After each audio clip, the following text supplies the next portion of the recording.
What if the epicness that we sometimes spend our entire lifetime searching for exists not in spite of the boulders, but thanks to the boulder version of you, that these boulders inspire you to become?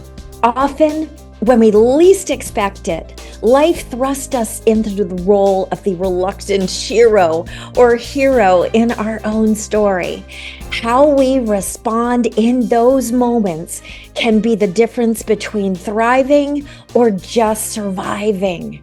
We believe that our story will be determined by how we dare to answer one burning question: how to choose to live.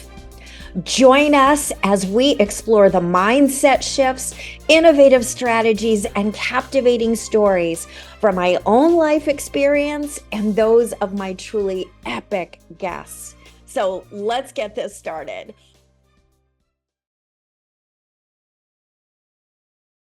Welcome to today's episode of the How to Choose to Live podcast. And today I am super excited because the woman that you are about to meet is a dynamo in the field of grit and resilience. She has over 15 years of corporate experience. She's a former Fortune 500 senior sales manager. Danielle is the author of Unstoppable Grit, which is breaking through the 7 roadblocks standing between you and achieving your goals. So join me in welcoming my epic guest today. Danielle, welcome to the How to Choose to Live podcast. I am thrilled to be here. Thank you so much. Let us immediately dive into really your version of how to choose to live. In other words, we've talked a lot on this podcast about how every single one of us, we have our plans, and there's that saying, we all have plans until life happens, right? And interestingly enough, I think that for some people, it of course feels like a big hit when the boulders start falling. And yet, a lot of people, when the dust settle, come to realize, sometimes it may be years or decades later, that it was not in spite of these boulders that they really are who they are, but it's thanks to these boulders. And so I know you have several significant kind of boulder drop moments. Share with the audience, if you don't mind, what some of those were and what your big decisions had to be in the middle of those boulders. So, like many of us, we have experiences that we go through in life that I believe shape us into the person that we're destined to be. Early on in my life, my mom and my dad divorced when I was 2.5 years old. My mom ended up taking me from my dad. I didn't know it at the time. I was raised to believe that he abandoned us and took off, but in all reality, she took me from him. And so that was really kind of the pivotal moment in my life where I believed that grit and resilience really needed to be, it was role modeled for me by my mom because she was a single mom going to school full time and she rose the corporate ladder in the medical sales industry. But I also had to learn to be very independent on my own at an early age. And so that's really what shaped the grit. That's my childhood. But the most, I would say, the pivotal moment for me that was this boulder that really shaped where I'm at today was the year of 2020. Like many of us, 2020 was that year of shift and change and uncertainty. And for me, it started with my husband returning back from Iraq. So he had just served in Iraq. At the time when he left, our twin boys were 1.5 years old. So they were sleeping in cribs and they were learning their first words and taking their first steps. And all of a sudden, he comes back from this war zone and they are formulating complete sentences and they have opinions on what they want to eat and don't want to eat. And they're sleeping in toddler beds. And as difficult as it was for him while he was gone and the kind of physical demand that it put on me with trying to balance being the primary caregiver of our kids and then also my husband deployed and working full time, it was really difficult when he came home. because I was used to running the ship on my own and we had our routine. And here he comes in and we're making parenting decisions together.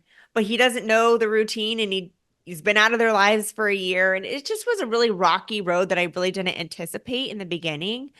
But as we started to find our rhythm, there is really four events that took place within a 6 month period. The first one being that my husband returned home from his deployment. The second one being that on March 8th, my mom had passed away, and she had passed away from suicide. Oh, wow. So it was very unexpected. I mean, my mom had suffered from mental health for a really long time, and there had been attempts, but she did pass away. And that was as I was in this moment of trying to cope with the loss and trying to plan her arrangements. The next week after her passing, the world shut down. The global pandemic hit with COVID, and the world shut down. And there was so much uncertainty around how long is this going to last. At that point, we were lysoling our groceries and not leaving the house. And then just a few months later, the company that I had been with for 7 years was acquired by a large pharmaceutical company. The culture did not align with ours. It became a very toxic work environment, and I ended up leaving after being there for 7 years. And so all of these events, or all these boulders, kind of like piled onto all at the same time. And it really was that moment of, what do I want to do next? So let me ask you, I mean, first of all, my heart, of course, goes out to you. My children's father also died of suicide. And so I understand, my own version of what that's like to process that. So I want to acknowledge you for coming to the surface with that. Let me ask you, what were the thoughts? What were the threads? I mean, was there this huge kind of perfect storm of pressures? And then what were the thoughts that became like the life rings for you that you held on to that helped buoy you beyond the thoughts that sometimes work against us? Yeah, well, my condolences to you as well. Yeah, and you said it, died by suicide. I think it's very important that we, use certain verbiage when we're describing it. So, passed by suicide, died by suicide. For me, I had tied so much of my identity to my career. Yeah. And a lot of that because of my upbringing, in the sense of I was, learned to be very independent at an early age. To me, I started working full time when I was 16 years old, and work meant independence and security for me. And so I had tied so much of my identity to my career. So when my career was no longer there, and I was in a position of looking for a job, which I hadn't looked for a job in 15 years because I had been recruited for other companies, I felt so lost and so confused and deflated and frustrated. And I would have these panic attacks that were crippling at the time. Mhm. And all of this while trying to navigate through the pandemic, and the stress of, do we send our kids to school? Do we not send our kids to school? Do we go outside? Do we not go outside? Do I go back to work? Do I stay home? And so really it felt very debilitating at times, but it was also through that moment of when I was, coping with the loss of my mom. And I remember this moment where I had to write her obituary. Mhm. And as I was writing her obituary, I started to think about, like, how does she want to be remembered? What does she want to be known for? And then I started to look in the mirror and go, well, what do I want to be known for? I believed that, like, so much of my identity had been tied to my work, but in the reality, when it comes time for me to pass, do I want people at my funeral going, Danielle was a hard worker. She always came to work and stayed late, and, we can always count on her. No, that's not what I want. And so I actually did this exercise where I wrote my own obituary from the perspective of a colleague, and then the perspective of a family member and a friend. And it helped me helped me kind of re-engage who my identity was, what I want to be known for. And ultimately, what came out of that was I wanted to make a positive impact in the world. And it was less about being successful in sales and earning President's Club. It was all about how can I make an impact? And that is in all areas of my life. And so since then, that's been really the driving force that's led me into belief to where I'm at. And it started with, I ended up not going back to corporate. I ended up starting my own business and writing a book and having a podcast and getting involved in my church.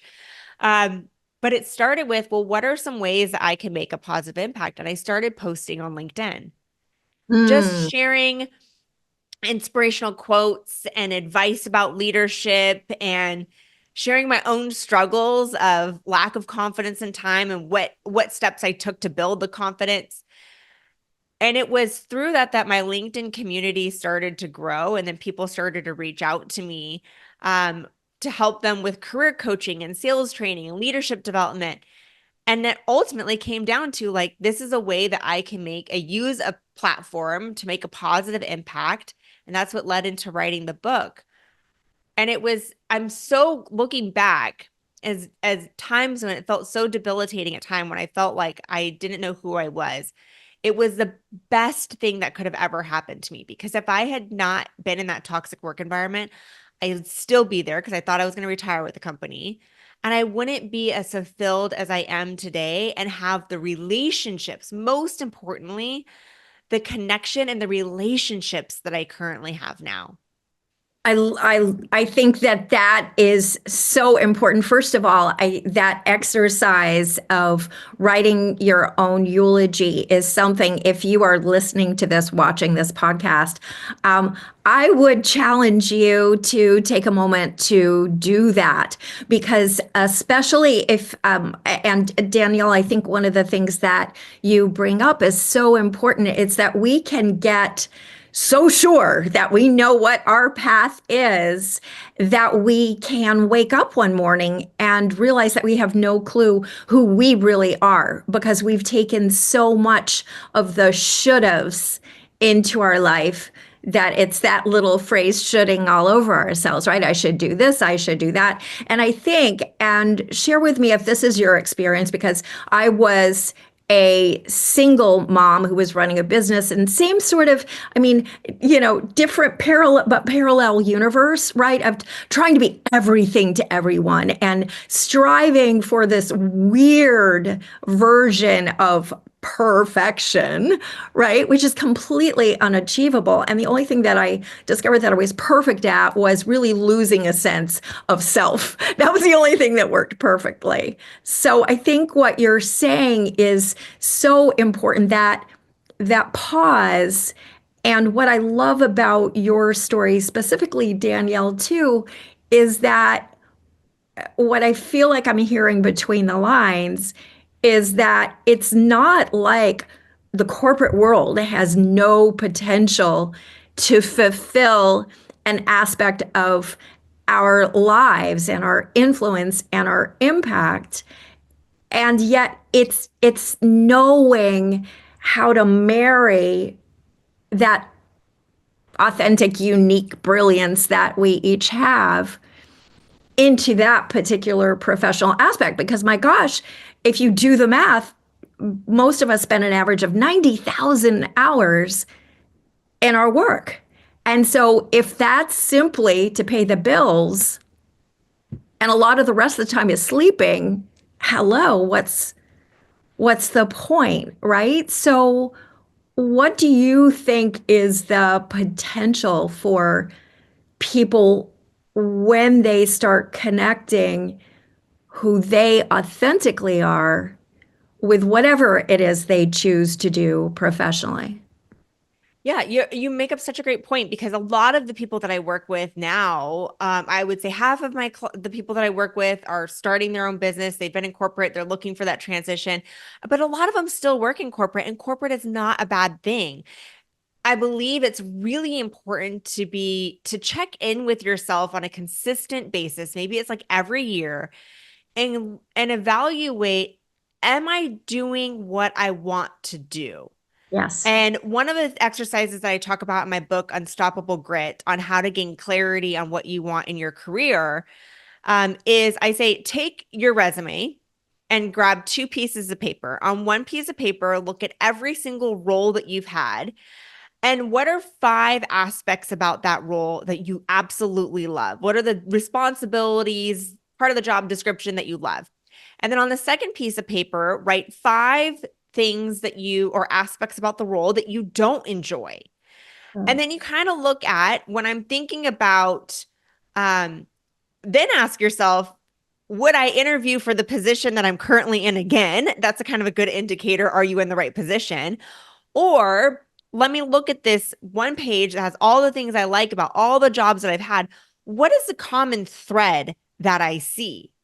So when I did this exercise, it was really interesting because another common thread that I saw was I loved mentoring and coaching and supporting and beyond just how can you be successful in sales, because I was in sales, but also like career planning, career development, and how do you create balance in your life so that you can be at work but also be present at home. But what I didn't like about my role, and this is what a lot of people don't think about sometimes when they're going, I want to be in a leadership role, is most of my time was taken up with running reports, analyzing reports, conference calls, like writing field coaching reports. Like it just was like administrative things that were not fun. It was oftentimes putting out a lot of fires. And I really just wanted to focus on the mentoring and coaching. And that's what ended up sparking this decision to create my own dream job, which is my business. But I've also worked with clients who created positions within the company that they've worked for because they basically said, here's all the skill sets that I have. I see a gap within our company that I believe I can fulfill. And they've created the positions in the organizations that they've been with. I love that, and again, what you're mentioning is so important because I've definitely had that experience where I've had clients come to me saying, no, I'm done. I want to find another company. I want to find maybe even an entirely new career. And same sort of thing. It's really, really important that we check in on a regular basis, quarterly or even monthly, of what's working, what's not working, what might we try differently, where's the opportunity, and what am I assuming that is not necessarily true here, right? And to find that sometimes, to your point, it's simply asking, it's putting together a strong proposal and saying, this is my observation. No one's more familiar because I've worked in this company for a while. I know the players, I know what we're doing that works well, and I know where our gaps are.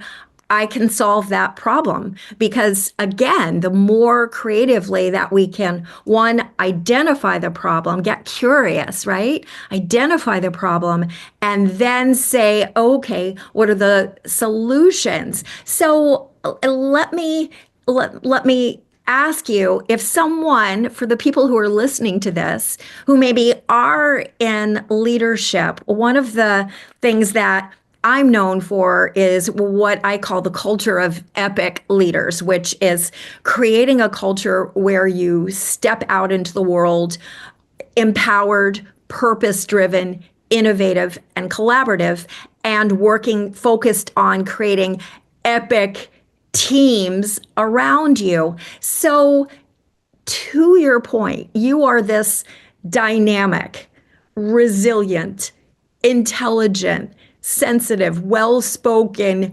woman who potentially, was in the corporate world, loves mentoring, and I mean, a huge plus for a leader is to not only what are you doing, but how are you sowing the seeds for the next generation of leaders? What sort of ideas or advice or maybe changes might you suggest for today's leaders as they step forward into leadership so that more people like you might see the opportunity or have the opportunity even within their own organizations, because it's fabulous to have mentors and coaches like ourselves out there. But we also need at the foundation within these companies to have people who are helping to achieve those things as well. Mhm. Yes. And the best, I would say the question that every leader gets to ask themselves is, how am I developing each person on my team to achieve the goal that they want to achieve? Yes. And that's such a great question for a couple things. Is number one, do you know the goal that they want to achieve? Does the individual know the goal that they want to achieve? Sometimes they don't. I would sit down with every single person on my team when I was in a leadership role, and we would look at, okay, so what are your goals for this year? What are your goals for 5 years? And if they didn't know what their goals were 5 years, we would talk about, are you, for us in sales, it's like, are you relocatable or not? That's a Right. great question to ask, because if they are relocatable, there it opens up the doors to more opportunities.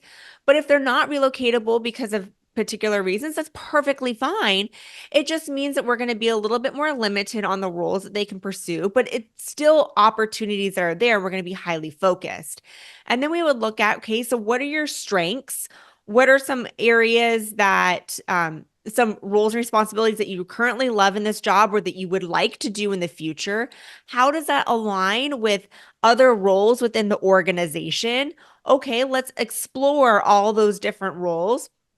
What is it going to take to promote into that role? So, what are the skill sets that you're going to need to develop in order to pursue that particular role? And what are some resources that I can provide you today to support you in developing those skill sets to promote into those various roles? And I loved career planning with my team. I've had so many people on my team promote into marketing roles, training roles, leadership roles, because every single year we did a thorough career planning guide that we created together. And then every quarter, because this is the other thing too, is I see a lot of organizations that will do annual performance reviews, but a lot changes in 365 days. So, how often are you checking in with each person on your team, with each person on your team, and having the conversation like, okay, so how are things going? What have you been working on lately? Do you have a mentor? How are the conversations going? What challenges are you currently facing right now? And having those ongoing conversations throughout the year to really set your team up for success.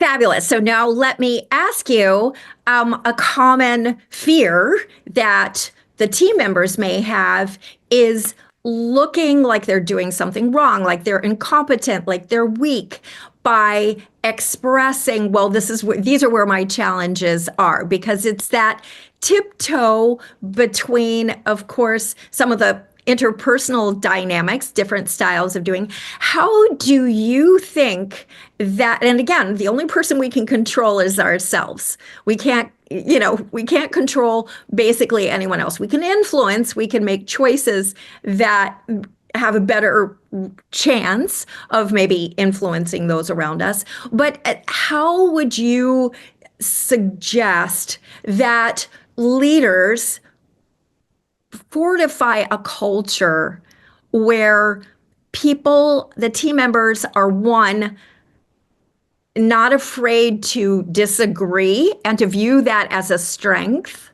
and disagree with each other and not feel I'm not safe because we disagree, or that they're not going to look stupid if they say something that maybe everybody else is not expressing that same opinion. What are some ideas that you think leadership might play with on that topic?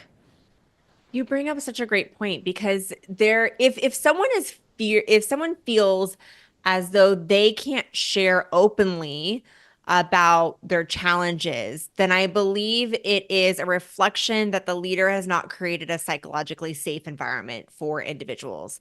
And to create a psychologically safe environment for your team to be open about their challenges, it starts with the leader being vulnerable themselves. And so, one exercise that I would do with my team on a quarterly basis is we would get together and I would write on a whiteboard. I had 3 different whiteboards. I said, okay, what am I doing well? Like, what do you want me to actually know? What do you want me to start doing? What do you want me to stop doing? And what do you want me to continue to do?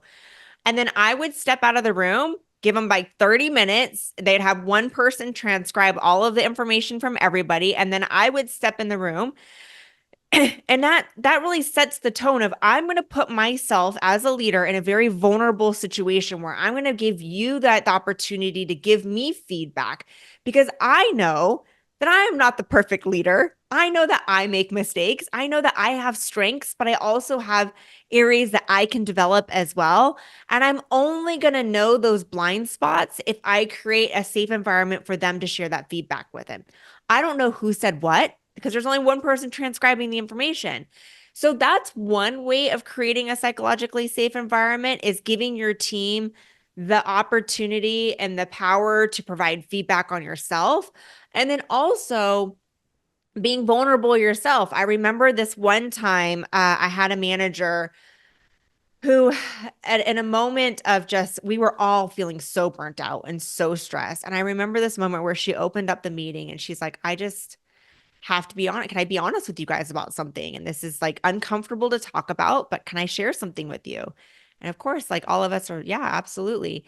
And she says, since taking on this new leadership role, she says, I am completely burnt out.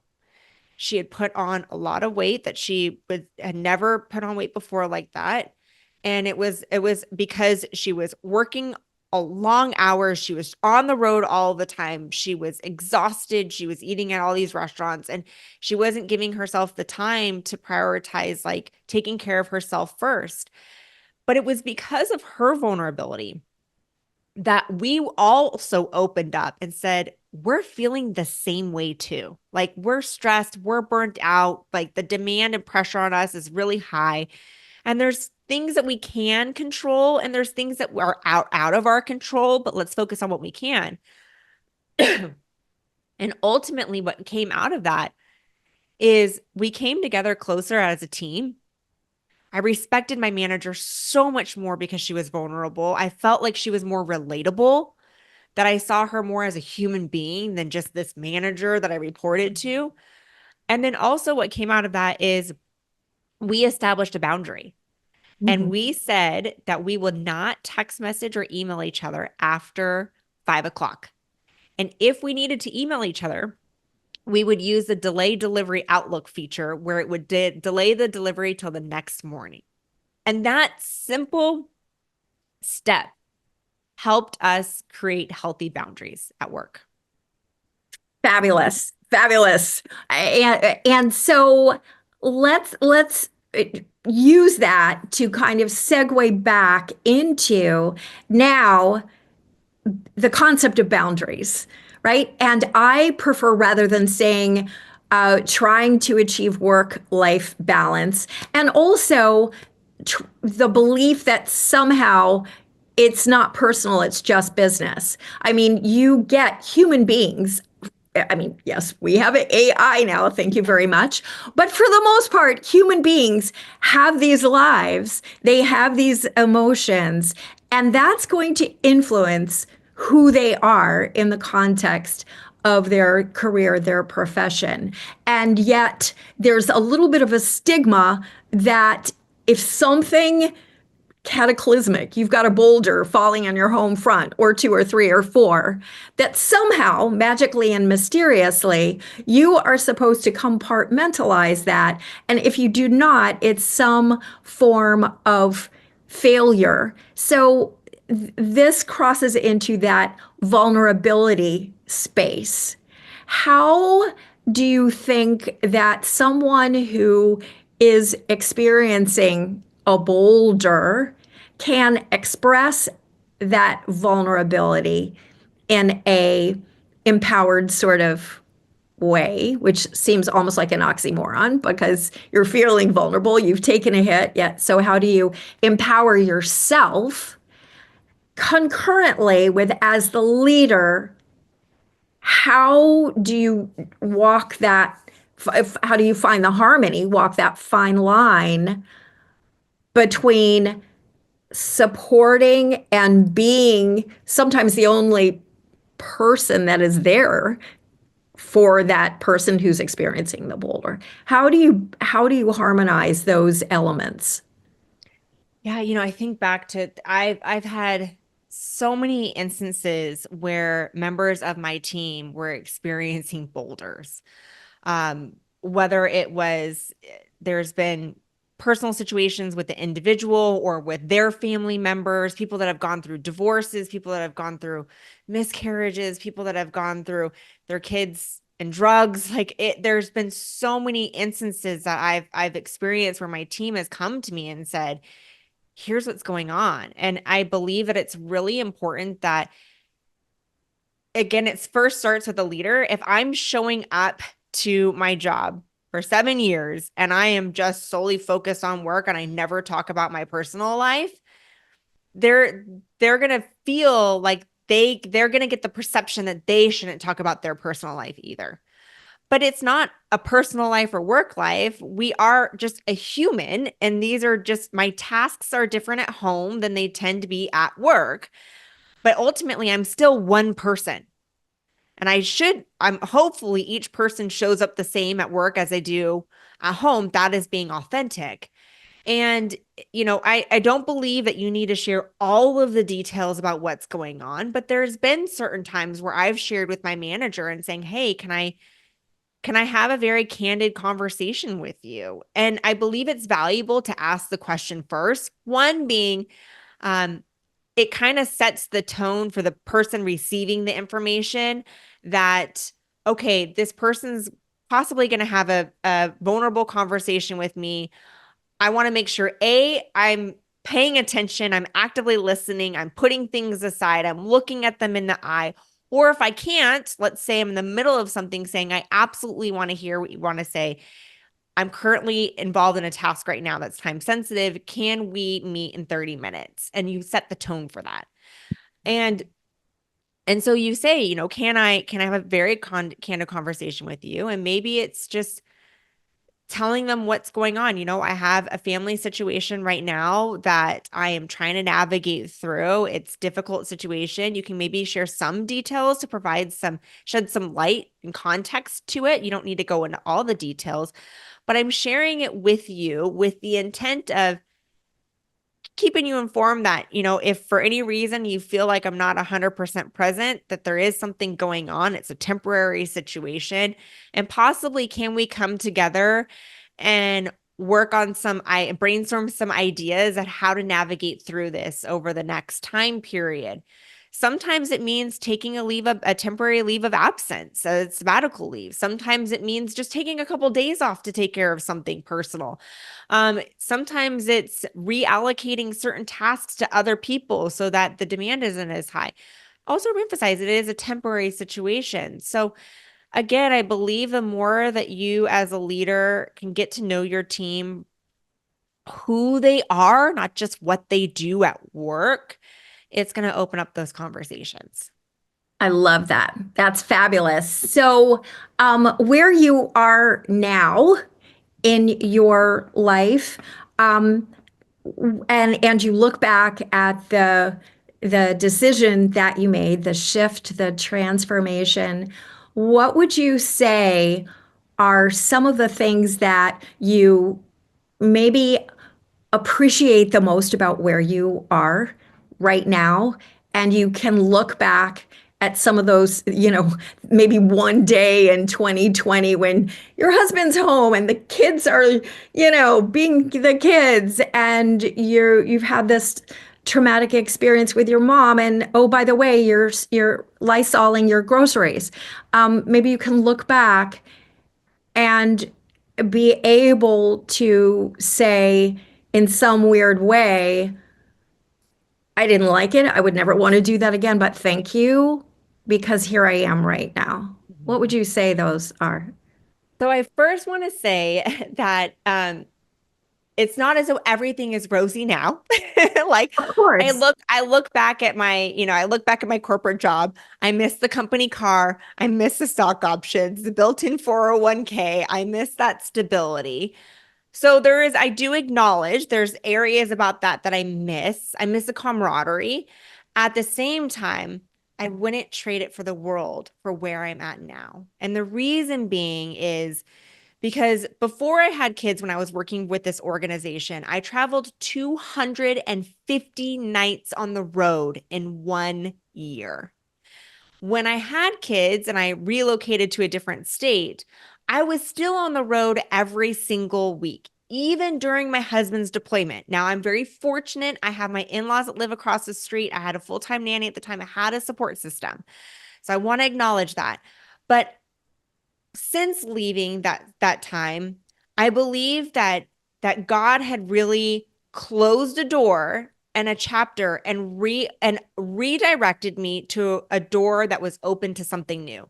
Because now not only do I get to do the task that I love the most about my job when I was a leader, which was leading and mentoring and coaching and supporting and encouraging and really helping people thrive, but now I'm homeroom parent at my kids' school. So I volunteer at my kids' school for different various activities and field trips. I am a greeter at my church every Sunday. This weekend, we're going to be packing food for people that were affected by the hurricanes. I have a group of friends that I would have never connected with if I didn't take the time to get really involved in my community. And I have that time now because I'm not on the road all the time. I'm still on the road with my job because I do trainings throughout the nation. But it's so nice to have the flexibility that I do now. So I believe that it was the best blessing ever because now I'm more involved in my community. I'm much more present for my kids, and I get to support my husband as his career has been taking off as well. So, and one thing that I feel like I hear again between the lines too is the magic of being willing, like you've been willing to give yourself permission that these doorways are doorways in this beautiful castle where there are many different rooms to explore. It's not like there's only one room that you will be happy in. And your mission in life is to find that one room. And the walls of the castle are working against you. It is not a maze.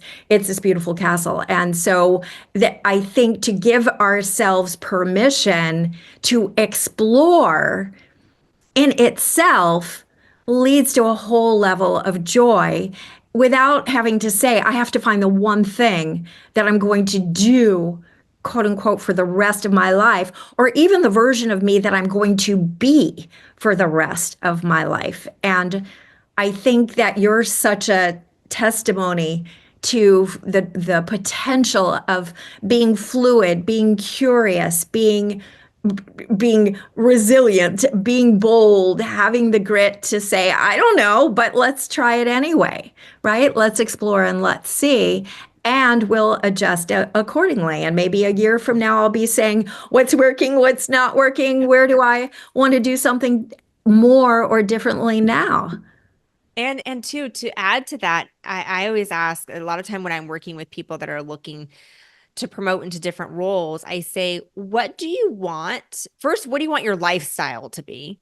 Right? Yes. Because that could depend. That's going to be role dependent.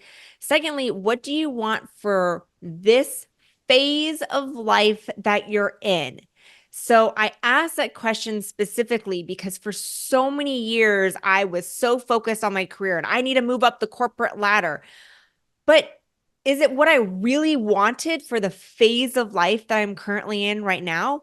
No, I don't. I want to be at every single baseball practice and every single baseball game. I want the flexibility to choose when I travel, when I don't travel.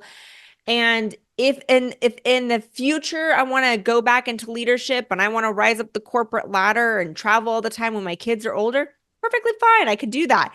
But Yes. really ask yourself, like, what do you want for your phase of life that you're in right now? That is such a great question. And there's another variation of that question that you remind me of that I think is really, really golden for people to ask themselves. And that question is this: if I am successful beyond my wildest dreams with what I'm pursuing right now, with what is my target right now, am I going to be happy in the lifestyle that comes with it? And to really envision, if I hit CEO of this Fortune 500 company, am I going to enjoy the lifestyle that, and we're not just talking about the glam style, we're talking about all the pressures, the decision making, the buck stops here, the news conferences, sitting in front of Congress sometimes. I mean, Yeah. are you going to buy into that as well? And to your point, Danielle, if the answer is no, then the opportunity is to find where is the yes, right? Where's the yes? So ah, so many nuggets of wisdom, Danielle. So let me now ask you three questions that I ask all of my guests.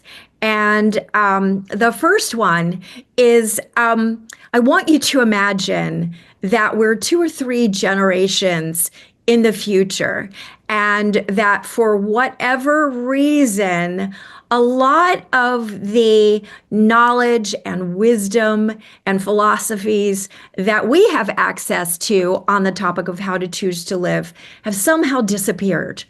And now people are relying on you. Three things.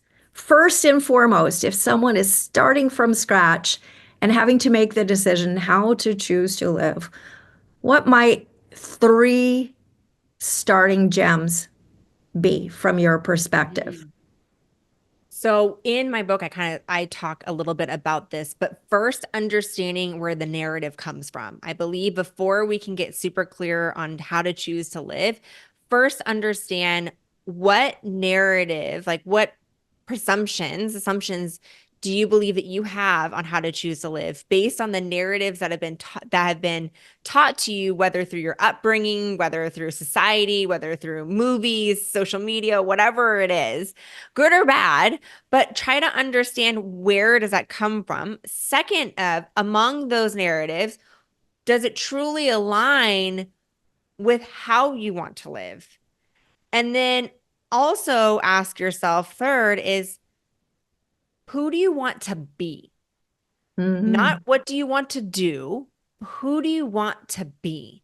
Because ultimately, that's kind of the driving force on how we choose to live.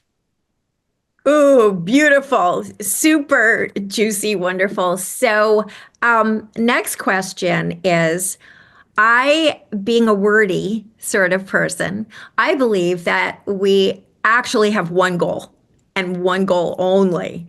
And that is to be taking our last breath saying, oh my gosh, this was freaking epic. I hope I have the chance to do it again. And everything else along the way is maybe an objective, a target, a potential finish line, an opportunity, something just to get excited about. So for you to achieve that one goal, what do you feel like that might look like for you to be able, whenever it might be, to take that last breath saying, oh, this has been freaking epic? So the word that comes to mind is impact. It's kind of always been impact. Like, did I make a positive impact in the world? Did I leave a lasting impact? And I look at that in every aspect of my life, whether it's, did I leave a positive impact in helping people in their career? Did I leave a positive impact in helping people in my community? Did I make a positive impact in raising my boys to become strong men? So to me, it's impact. Fabulous. And so, final question, if you knew that in the next 2 years, don't know when, but sometime in the next 2 years, that big ultimate boulder's going to drop, is there anything, one, that you might do differently, start doing, stop doing, do differently? Um, And is there anything maybe that you want to be sure to do more of? Mm. Be present. And this is an area that I preach on, and I believe I preach on it so much because it's an area that I struggle with. They always say you help people that you once were. And Mhm. to me, I just want my goal in looking at life is how can I be more present with the people and not with things. So recently, I just got a new cell phone and I put limitations on all of my apps so that I only have 30 minutes of social media a day. The average person spends way more than that. And then also my phone turns off during certain hours so that when I know my kids are home, my husband's home, that is quality time to be present with the people that matter most. And so my phone is not like accessible during those hours. So I would say if that ultimate boulder fell in 2 years, I would say, what are different ways that I continue to be more present with people and less with things? Ooh, that's beautiful. And I think one thing that points to for any of you who are parents out there, and that I remember was a particularly kind of aha moment for me as this, also high achiever, right? More, more, go, go, go. There would often be like a pull when like, let's say I took my kids to the playground. This was time that was really all about them, and they're playing and they're having a great time. And to your point, they are fully present. They're on the monkey bars, their imaginations are really going. It took a lot of discipline for me to shift from adult time and concept of time and use of time to shift on my inner game to be willing to literally play in kids' time. And one of the things that I really want to acknowledge that it really sounds like you've done magnificently, Danielle, is you have learned how to experience the full range of time now instead of one variation of time, i.e., corporate professional success, and everything else has to kind of fill in and like, okay, hey. And now it really seems like you're finding time for friends.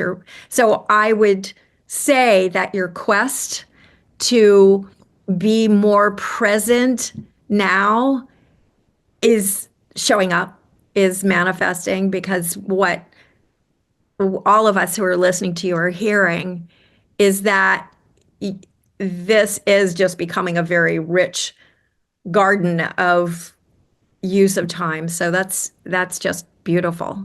So last question, of course, is how can people get your book? It sounds like there are so many really wonderful little gems in there, exercises that are going to be really useful. Tell us a little bit more about that Unstoppable Grit book. Yeah, you can get the book Unstoppable Grit, Break Through the Seven Roadblocks Standing Between You and Achieving Your Goals on Amazon. So very easy to get on Amazon. And then you can also connect with me on LinkedIn. Fabulous. I love it. Well, Danielle, thank you so much for coming on the How to Choose to Live podcast. Don't forget, Danielle has her own Unstoppable Grit podcast. So if you like this episode, you definitely want to check that out. You might even find one when I'm her guest on the episode. Also, speaking of liking this episode, if you've enjoyed this episode, I feel sure that you know at least one person who would benefit from some of the wisdom that Danielle has shared, our conversation together. So please share that with them. And of course, I would be so honored if you would subscribe, leave a comment, like this episode, and of course, go out and do something epic. So, Danielle, thank you so much for joining us. Wow, I absolutely loved that conversation with Danielle. And It was brimming with all sorts of gems, whether you are looking at stepping out into the world, feeling even more alive professionally, personally, spiritually, physically, whatever it is. Grit can be such an important factor, can't it? And for me, grit stands for four things. G, looking at your life through the lens of growth. How can you grow? What kind of experiences will help you grow? What sort of individuals and ideas and input and sometimes pushback will help you grow? R, resilience. And remember, resilience isn't just after the fact. Resilience at its sweetest is proactive. It's what you make these experiences in your life before that big boulder falls. It's what you make those mean. And then I, of course, that sweet spot between intuition and intention. I call it your intuition. And then, of course, T is understanding that transformation is sometimes just a matter of making a different choice. So, how do we make the best choice? Well, that comes from clarity, doesn't it? And as Danielle pointed out, there are actually exercises and things that you could do, processes, a new approach, perhaps, that you can be doing right here, right now, to start building that momentum in the right direction. So, your bonus tip today, your mission is to start getting more clarity. And how are we going to do that? Well, of course, it starts with some questions, doesn't it?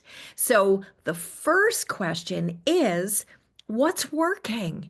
Right? As Danielle said, what do you love? In her case, she was talking context professionally, but it can be personally. It can be, again, physically, spiritually, just about your life in general. Take time to literally write down and focus on until you're actually feeling that yummy sort of, ooh, I'm excited sort of emotion. What is it that you love? And writing it down makes that deepest connection with you at a subconscious level.